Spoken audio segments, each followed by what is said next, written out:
Bonjour et bienvenue dans cette keynote qui est au sujet captivant, qui est au cœur de nos préoccupations, l'intelligence artificielle dans la cybersécurité Eldorado ou Mirage. Et j'imagine que si vous êtes ici, c'est que vous êtes concerné aussi par l'IA. Alors, je suis Katuissia Benloukil, je travaille pour la société Tetris en tant que VP Communication. Tetris, qui est un éditeur international de la Tetris XDR AI, plateforme AI, parce que l'intelligence artificielle est au cœur de nos solutions. On a créé notre propre intelligence artificielle en 2017 et elle va vraiment être dans toutes les solutions de Tetris.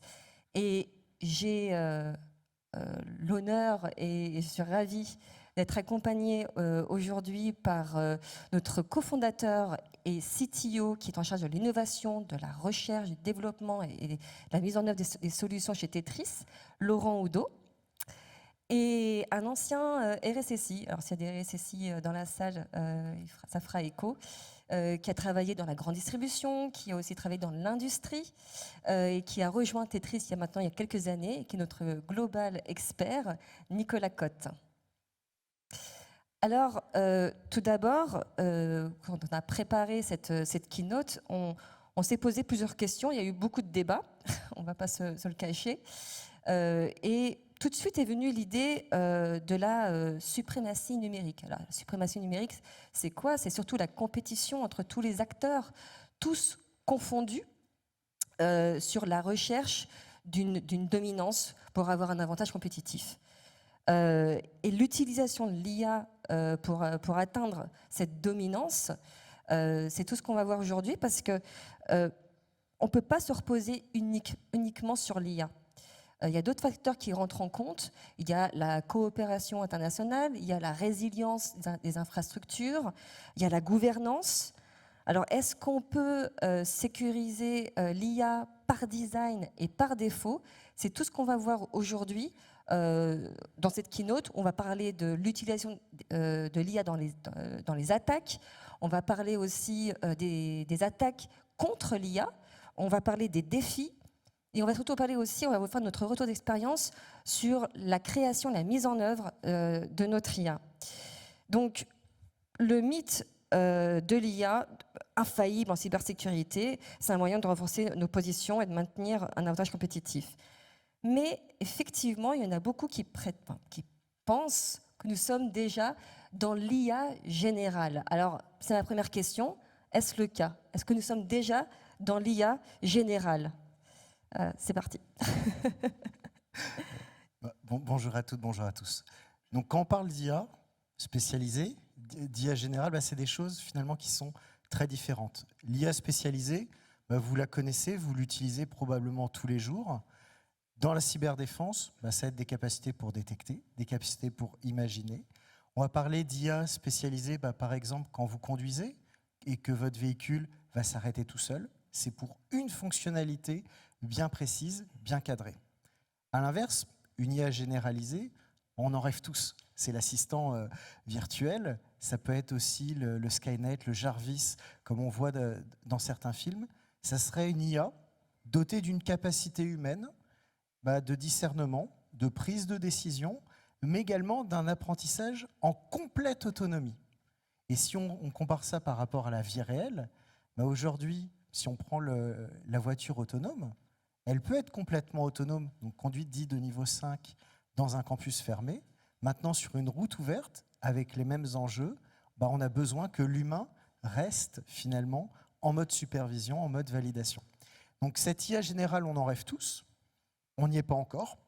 Par contre, l'IA spécialisée, ou plutôt les IA spécialisées, en fait, c'est aujourd'hui le cœur de nos usages, le cœur des développements des entreprises et des organisations. Mais elle prend des décisions en cybersécurité, en protection, dans notre IA par exemple. Elle prend des décisions. Donc, est-ce que c'est de l'IA générale ou est-ce qu'on Non. Mais c'est bonjour aussi à toutes et à tous et aussi à toutes les IA. Et en fait, le truc, c'est que il y a des gens aux US qui disent qu'on a déjà l'IA généralisée parce que leur définition à eux, c'est par exemple le average salary Est-ce qu'il serait atteignable par un espèce de robot qui ferait finalement du télétravail à remplir des trucs et finalement il mériterait de toucher, je ne sais plus, c'est 2500 $, un truc comme ça, par mois. Et il y en a, ils disent du coup oui, donc voilà. Il y en a aussi qui disent que ChatGPT, la version 5 qui arrive, qui devait arriver en fin d'année, qui soi-disant va arriver plus tôt, contiendrait des choses tellement nouvelles que peut-être qu'on va déjà avoir des bouts d'IA généralisés. Je pense qu'il y a un problème de définition là-dessus. Maintenant, si c'est effectivement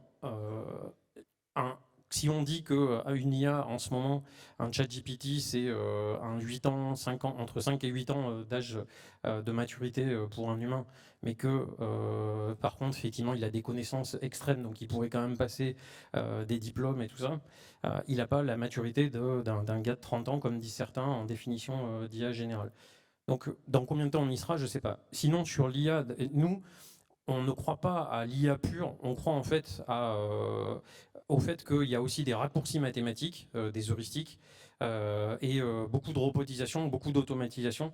Et c'est ça qui fait qu'à la fin, on prend une décision. On ne laisse pas une IA qui est, je ne sais pas quoi, prendre des décisions pour la cybersécurité, comme dans les opérations médicales ou dans tous les éléments sensibles qui sont d'ailleurs décrits dans l'IA Act. Alors justement, tu parlais qu'on n'est pas dans l'IA générale. Il y a peut-être 3 niveaux d'IA, peut-être, hein, avec une super IA au-delà, mais est-ce qu'on va être un jour dans l'IA générale? On y tend, c'est le rêve qui est des scientifiques et même des écrivains Oui. depuis plus de 50 ans. Chaque jour, on s'en rapproche un peu plus, mais chaque jour, on s'en éloigne un peu plus, parce qu'en fait, on se rend compte de ce qu'elle peut faire, de ce qu'elle ne peut pas faire, et finalement, qu'elle a beau être générale, elle reste malgré tout spécialisée. C'est l'IA qui va pouvoir tout faire, va nécessiter des quantités de données astronomiques, phénoménales, des quantités de puissance de calcul complètement hallucinantes, même si aujourd'hui, avec l'avènement du cloud, ça devient plus à la portée, mais les quantités d'infrastructures qui sont nécessaires demeurent hors de la portée du commun des utilisateurs et même des organisations. D'accord. Donc c'est pas pour demain et on y sera. Ça dépend de la définition que l'on donne, mais on en rêve, hein, on en rêve tous. Mais il y a de l'empathie déjà, enfin, il y a des notions cognitives qu'on voit déjà dans l'IA, non? Je pense qu'il y a beaucoup de projections de la part des humains parce que l'humain, déjà, dans son mécanisme, cherche, un humain normal, de l'empathie et un retour de l'autre côté aussi. Donc on fait beaucoup de projections et des fois on dit regarde, il m'a dit quelque chose, il réfléchit, il ressent quelque chose. Il y a beaucoup de tests en ce moment où on voit qu'il y a effectivement des modules un peu d'empathie qui sont créés, notamment pour essayer d'aider des personnes âgées ou des personnes qui sont isolées pour leur faire une présence. Et c'est très utile. Mais au final, quand on leur montre que c'était du fake et que c'était pas un vrai humain de l'autre côté, il y a un énorme choc psychologique aussi. On a tout à créer dedans. Je sais pas dire dans combien de temps ça sera. En tout cas, je rêve que les innovations continuent d'évoluer. Justement, les défis. Parce que si les données, la donnée c'est le carburant, c'est l'or noir, et l'IA le moteur, il y a des défis qui sont devant nous. On est à l'ère où la technologie et la confiance doivent coexister de manière harmonieuse. Donc, Nicolas, pour toi, les défis en termes de sécurité, de protection, qu'est-ce que tu vois? Déjà, l'IA, qu'elle soit appliquée au domaine de la cyber, mais également à tout domaine de l'entreprise. Finalement, il y a plusieurs défis à relever. Le premier, c'est est-ce que le dispositif, cette intelligence artificielle, elle est sûre? Est-ce qu'elle a un degré de fiabilité qui va permettre de se dire on sait qu'elle fonctionne et qu'elle fonctionne de manière sûre? Il y a le côté aussi de l'enjeu de la sûreté, de la protection, mais la sûreté de la data, la sûreté du moteur, puisqu'on parle de l'IA, mais surtout comment cette sûreté, comment toutes ces mesures de protection vont bénéficier et limiter des risques induits. On peut parler de biais, on peut parler de discrimination, on peut parler d'hallucination, on y reviendra après. Et c'est pour cela que derrière, finalement, c'est le sujet de la confiance. Ouais. Et ce sujet de la confiance passe pour les humains, on est comme ça, par l'explicabilité. Une des questions qu'on a très souvent, quand on échange avec nos pairs, avec nos clients, avec nos prospects, avec d'autres organisations, c'est mais comment l'IA, je peux avoir confiance si je ne la comprends pas? Comment enlever l'effet boîte noire, tout simplement. Et le dernier enjeu et le défi là, à court terme, c'est le sujet de la réglementation. Donc il y a l'IACT, il y a d'autres réglementations qui sont en cours, mais finalement qui sont des réponses symptomatiques à des enjeux sociétaux. Par exemple, est-ce que l'usage, le cas d'usage de l'IA qu'on veut construire est éthique? Est-ce qu'il est socialement, moralement acceptable? Quelles données va-t-il utiliser? Qu'est-ce qu'on va en faire? Pour quel usage? Et c'est là où on voit la différence entre l'approche européenne et une approche internationale, bah c'est sur l'usage de la métadata. Prenez NIS 2. Prenez NIS 2. Oui, c'est ça, j'allais le dire. Qu'est-ce qu'ils disent dedans? Bah, les entreprises qui sont européennes sont soumises à NIS 2 doivent s'engager à ne pas réutiliser la métadata. Donc, ce qui veut dire que quand il y a un apprentissage qui est fait, vous savez qui le fait, pourquoi il est fait, comment il est fait. Revenez un peu au registre des traitements que vous aviez avec le DPO quand on parlait du RGPD il y a quelques années. Quand une entreprise n'est pas européenne, elle est quand même soumise à NIS 2, modulo 1 point. Ils ont le droit de réutiliser la métadata. Et là, où va-t-elle? Pourquoi faire? Qui va y accéder? Qu'est-ce qu'ils vont en faire? Donc c'est là où il y a des questions et cette réglementation, dans votre lecture et votre regard d'acheteur, c'est important d'aller chercher ces points parce que derrière, c'est la souveraineté de la data au sens, vous avez la propriété, c'est vous qui devez en décider clairement son devenir et pourquoi elle est utilisée. Et c'est vrai qu'il y a encore peu de méfiance. On voit beaucoup d'acteurs qui prennent quand même des éditeurs, par exemple, qui ne sont pas souverains, justement. Et c'est un vrai sujet aussi de prendre conscience de où va la donnée, comment elle est utilisée, dans quel but aussi, parce que c'est un vrai sujet. Ouais, là en ce moment, le truc moi qui me fait peur, mais plus en tant que citoyen, c'est de voir que tout le monde, enfin dans plein de grands groupes, en gros faire de l'IA, c'est quoi? Ils disent bon, on va rassembler toute la data, on va faire un gros data lake, et puis après on va acheter des pourvoyeurs de solutions sur la partie IA, ça va lire tout, et on va pouvoir poser toutes les questions qu'on veut. D'ailleurs, ils se rendent compte des fois qu'il faut plusieurs modèles, ça va pas forcément être que des modèles classiques qu'on connaît. Et après, ils disent, et ça va être top. Alors, ça va être top, sauf qu'au final, il y a de gros risques au niveau leak en interne.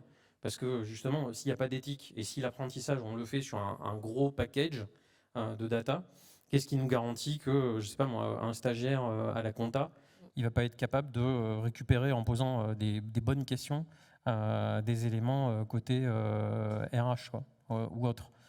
Donc, Ouais. ça fait partie des gros enjeux. Nous, ce qu'on fait à Tetris sur ces parties-là, c'est qu'à chaque fois, on fait de l'apprentissage sur des choses qui sont en mode containment.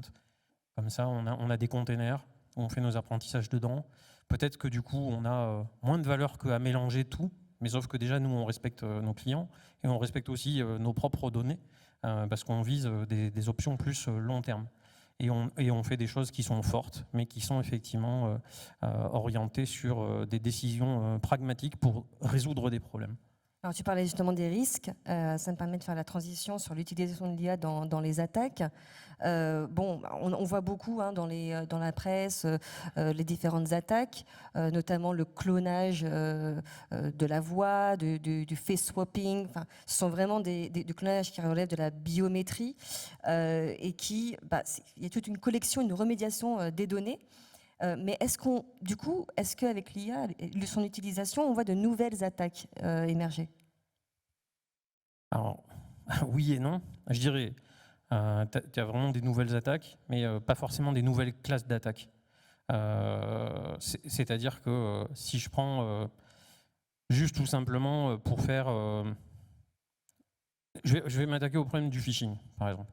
Le phishing, qui est effectivement un des gros problèmes, avant, on avait par exemple des acteurs malveillants qui allaient, je ne sais pas, essayer de harponner des dizaines de milliers de personnes d'une plus ou moins même manière, avec pourquoi pas quelques modules différents. Mais et s'ils voulaient faire des choses vraiment spécial pour viser, je sais pas moi, le CO d'une boîte, le CFO d'une boîte ou l'admin particulier, etc. Et là, ils allaient faire des opérations de spear phishing qui leur coûtent plus cher.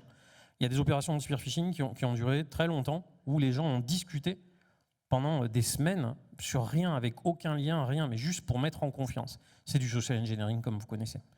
Et le truc, c'est que maintenant, on voit qu'en utilisant de l'IA, les pirates peuvent commencer à avoir des simuli de discussion, voire des discussions complètes, où le spear phishing qui était fait pour une personne, ou 5 personnes, ou 10 personnes, on va pouvoir le faire peut-être sur 10 000 personnes. Donc il va y avoir ce qu'on dit des fois en interne à Tetris, la règle des 3V qu'on utilise pour la partie blue, elle va s'appliquer aussi pour la partie red. C'est-à-dire qu'on voit qu'il va y avoir un gros volume d'attaques par rapport à avant, mais c'est quand même pas forcément des nouvelles classes d'attaques, mais il va y avoir plus d'attaques, donc ça va être très facile, entre guillemets, d'automatiser du spear phishing, non pas pour 5 mecs avec du social engineering, mais avoir 10 000, 100 000, 1 million de targets en même temps, avec des robots derrière qui vont gérer, qui vont peut-être aller chercher des infos sur les réseaux sociaux, sur les cibles aussi. C'est-à-dire si je dis, tiens, je veux attaquer Jérôme, je vais regarder son LinkedIn, je vais regarder ce qu'il aime, où est-ce qu'il a mis des likes, je vais regarder son Facebook, tiens, il aime pas ce club de foot, tiens, machin, et ben, je vais lui envoyer des liens petit à petit. Et tout ça, ça va poser un problème. Donc on a le volume, on a une vélocité qui va être forte, parce que les mecs vont pouvoir mitrailler brusquement, et une variété dans les échanges où, espérons-le, les solutions anti-spam et compagnie arriveront à tenir, anti-phishing, ça va être compliqué. Donc il y a tout ça. Il y a quand même des gens qui sont des victimes dans l'affaire qui vont être gagnantes. C'est qu'en ce moment, alors l'Europe, elle en parle peu, mais dans le monde, il y a des trucs qui sont horribles. Moi, ça me fait quasiment pleurer quand je regarde ces choses-là. Je ne sais pas si vous êtes au courant, mais sur la planète, il y a des camps de concentration cyber. Qui est au courant et est capable d'en parler, top. Oui. Ça fait plaisir qu'il y ait au moins une personne. C'est des trucs de dingue. Alors c'est plutôt en Asie du Sud-Est, mais il y a des gens qui sont placés dans des camps de concentration cyber où vous avez des centaines de personnes, des fois c'est 900 personnes, qui sont torturées s'ils n'arrivent pas à avoir assez de clics dans des WhatsApp, des mails, etc. parce qu'ils font du scam, ils font de la fraude, ils font du phishing, etc. Et ces gens, c'est qui? C'est des Malaisiens, des Indonésiens à qui on a proposé 1 000 $, ce qui est énorme, par mois, comme salaire.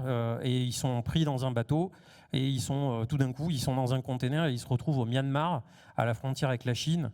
On a les photos satellites des camps où on voit le camp il y a 3 ans, le camp maintenant. C'est assez flippant. Alors il y a des opérations de police conjointes là-bas, etc.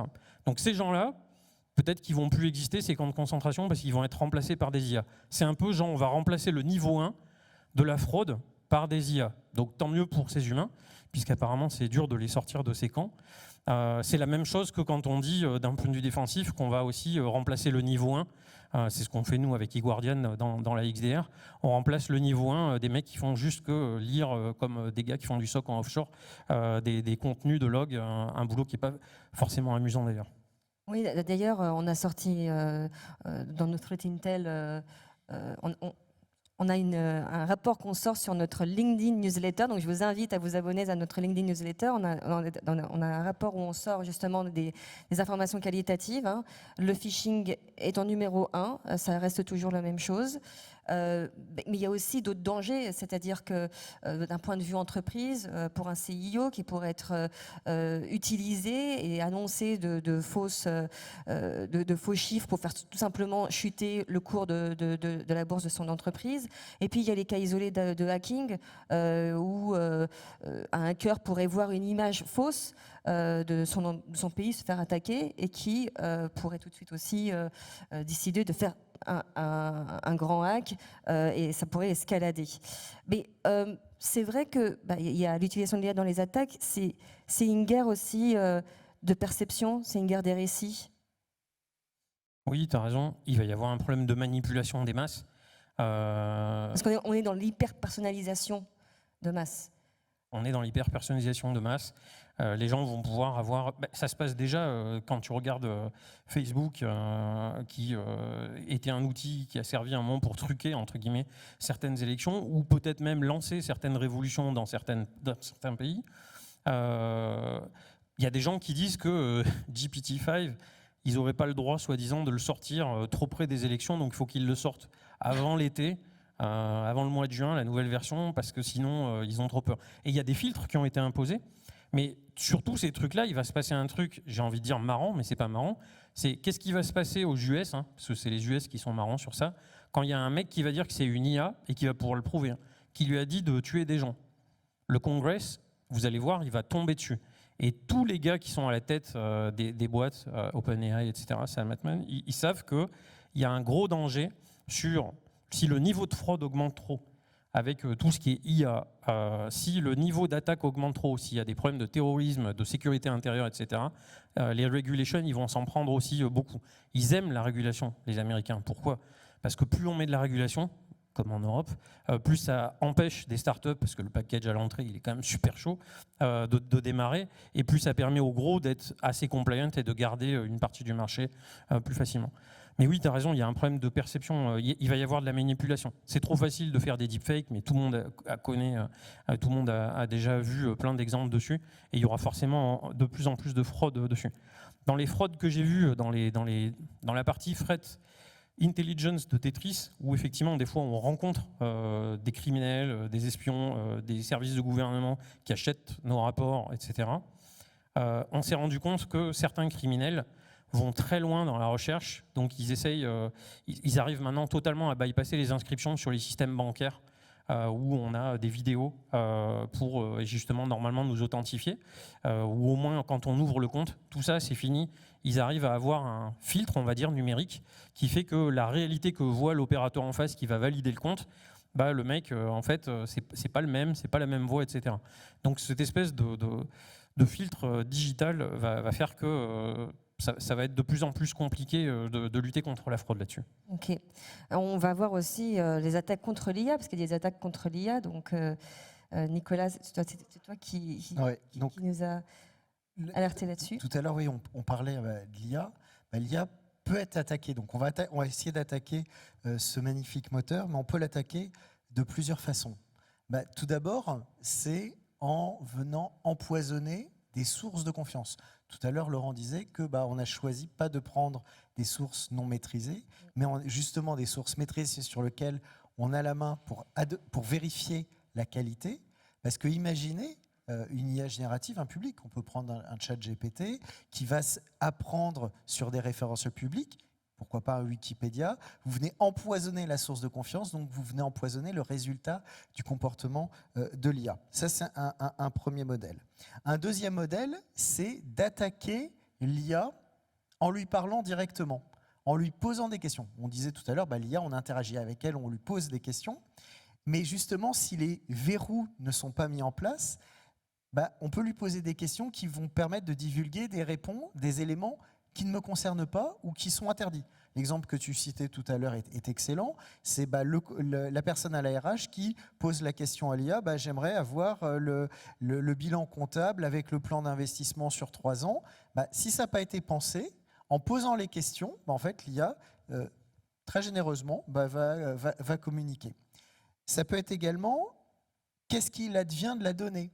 Tout à l'heure, je vous parlais de la métadata qui peut être sortie, mais finalement, la donnée que vous donnez pour l'enregistrement peut être une source de fuite d'informations. À l'inverse, quand on a décidé de créer son propre moteur, ce qui est un élément différenciant dans la stratégie pour assurer la pérennité sur le long cours, en fait, c'est comment s'assurer que le moteur part de la fraude interne, par une insider threat, donc une attaque interne, comment ce moteur ne va pas se retrouver divulgué. Et on voit déjà les premiers articles dans la presse où il y a des moteurs d'IA directement, on ne sait pas ils sont sortis d'où, mais directement ils sont divulgués, ils passent en open source pour contrecarrer cette fuite. Donc c'est des exemples de sujets sur la data, sur le moteur, sur l'entraînement, mais également sur la boucle de retour. Parce qu'on parle aussi d'IA qui sont supervisés. Imaginez que l'humain qui supervise et qualifie veuille lui faire dire des bêtises, il lui apprend des erreurs. Donc ça, c'est quelques exemples, en mode bref, mais d'attaques qu'on commence à voir, qu'on voit de plus en plus, contre les capacités d'IA. Et c'est pour ça que chez Tetris, on a choisi, entre autres, de choisir nos données, de choisir notre propre technologie, nos propres modèles, et sur lesquels on a mis l'humain aux différents éléments du cycle de vie pour assurer la cohérence et la résilience de cet ensemble. D'accord. Alors justement, avant de passer sur la création et la mise en œuvre, et on va vous expliquer sur notre IA, on peut s'arrêter parce qu'on parlait de guerre de perception, de guerre des récits, de la manipulation. Et c'est cette phrase que le Times a dit sur la mort de George Orwell, parce que George Orwell, c'est évidemment l'auteur de 1984. Et ça fait écho en fait à la vision de chez Tetris. Et donc, la vision d'Orwell, c'est un monde totalement totalitaire, où les hommes avaient été conditionnés à nier la possibilité de la liberté humaine et à vouloir leur soumission à une hiérarchie dominante et toute puissante. Et nous luttons contre l'espionnage et le cybersabotage, justement de manière automatique, en neutralisant en temps réel et sans action humaine. Mais comment on peut avoir une IA avec l'outil eGuardian qui apporte de la fiabilité, de la confiance et de l'éthique? Est-ce que ça marche? Est-ce que c'est vrai? Est-ce que c'est fiable? Et où est l'éthique dedans? Alors, on va commencer par l'éthique. On est sur une IA, ou plutôt sur lequel on a défini le cas d'usage. Le cas d'usage, l'ambition, là, est de détecter des menaces et de trier des alertes. Donc le cas d'usage est exprimé de manière factuelle et bornée. On a utilisé ce cas d'usage à des fins d'application, le champ d'application, comme pour le RGPD, cyber. On n'est pas sur l'octroi du prêt, on est sur est-ce que c'est une menace, oui ou non, est-ce que c'est important, oui ou non, et à quel point. Donc d'un point de vue sociétal, on s'est assuré déjà dès la conception, avant d'avoir commencé à coder, que ce que l'on faisait était socialement acceptable. Côté éthique, et on sait quelles données on a, et quand on a échange avec nos clients, nos prospects, on a un atelier qu'on aime beaucoup, c'est l'usage de la donnée, quelle donnée est utilisée où dans la solution, par qui et pourquoi. Les DPO, généralement, sont ravis, puisqu'en fait, ça leur fait leur registre de traitement. Le côté confiance est obtenu parce que on n'a pas laissé en roue libre l'apprentissage, les mécanismes d'apprentissage. Il y a l'humain, et l'humain a un rôle prépondérant dans cette chaîne d'apprentissage, de mise en œuvre, et il s'assure de la supervision de la qualité. Bien évidemment, comme tu disais, pour de la détection sur un agent, un poste de travail, un EDR, on ne va pas demander à un humain pour valider si c'est bon ou pas. Mais tout le mécanisme d'apprentissage a été basé sur cette relation d'homme augmenté, de triage augmenté au niveau des SOC, qui sera l'objet de la présentation qu'on aura à 15h. Et c'est cet ensemble-là, ces retours d'expérience-là, où on va amener de la fiabilité, mais on va amener la fiabilité aussi par la démonstrabilité et par l'explicabilité. Et ça, c'est des choses qui sont importantes. Et aujourd'hui, on le mesure nous-mêmes, les clients le mesurent, mais surtout aussi des organisations externes mesurent la performance de l'atteinte de ces objectifs. On a un message justement à faire passer au RSSI. Donc là, c'est plus avec une casquette d'ancien RSSI, mais quand on a appliqué au sein de Tetris cette vision de la sécurité de l'IA, c'est comme un projet IT. On définit quelle est la gouvernance. Et là où on est différenciant, c'est qu'on s'est posé tout de suite les questions de l'usage, l'éthique, quelles sont les données, pourquoi faire, à quel endroit, comment vont-elles être données. On va former les personnes aux différents niveaux et on va déjà préparer les questions de crise. Qu'est-ce qu'on doit faire? Mais avec ce fil conducteur qui est de respecter les lois, peut-être même de les anticiper, puisque la NIS 2 est tout juste en train d'arriver, le Cloud Act est en train d'arriver, mais c'est des choses qui, en appliquant ce que les RSSI, dans les méthodes ISP, pour ceux que ça parle, en fait se disent, c'est enfin le privacy by design, enfin le privacy by default, le security by design, qu'on peut appliquer. Et ça, c'est des choses qui sont atteignables. Et posez-vous la question, quand vous êtes utilisateur de solutions de l'IA, où sont vos données? Vos données servent-elles d'entraînement? Dans quelles conditions? Où vont-elles? Pourquoi sont-elles faites? Est-ce que vous perdez pas la main? Est-ce qu'il y a des données non voulues auxquelles qui sont accédées? Et c'est bien vous, en tant que propriétaire de la donnée, qui devez garder la main. Oui, parce qu'un analyste aujourd'hui, humainement, il peut il peut gérer des alertes, 200 alertes par jour, mais ne peut pas gérer 700 000 attaques. Hein. Donc l'IA, pour ça, c'est important. Et à 15h, justement, tu vas justement nous montrer CyberIA et comment elle permet aux analystes de devenir des analystes augmentés. Donc c'est l'IA au service de l'humain, l'IA au service des organisations, dans une vision d'homme humain augmenté. Et 9 avril, Campus Cyber, on n'a pas envie d'être des centaines, mais en petit comité, on va diffuser, tiens, justement, si ça vous intéresse, les fameuses photos satellites, plus des arrestations sur les fameux camps de concentration à SCAM, plus des opérations de phishing qu'on a démontées aussi. Dans les gouvernements qu'on a aidés, il y en a à qui on a fourni plus d'un demi-million de logins mots de passe de compromis, dont beaucoup liés à du gouvernement. Je ne peux pas dire les pays, mais venez nous voir le 9 avril au Campus Cyber. Passez sur notre stand ou inscrivez-vous en ligne, on a des trucs pour vous. Alors justement, je vais me faire une bonne transition. Chez Tetris, on a un vrai motto, c'est Stay informed, stay secured. C'est pour nous le partage de connaissances, d'informations est une de nos valeurs chez Tetris. Donc comme je l'avais dit, on a un rapport de Threat Intel qui sort tous les mois avec des informations inédites sur des cas et des affaires inédites, supportées par des preuves notamment. Et si vous voulez participer à l'événement qu'on a justement au Cybercampus, vous avez l'adresse email business@tetris.com pour nous envoyer un email ou demander à venir à cet événement. Voilà. Exactement, on a un peu dépassé un petit peu le temps. Donc, chez Tetris, une vision, c'est ça, c'est réinventer, repenser la cybersécurité pour sécuriser la liberté, et c'est pour ça qu'on parlait des données, comment elles sont exploitées, il faut les sécuriser pour tous et partout. Merci.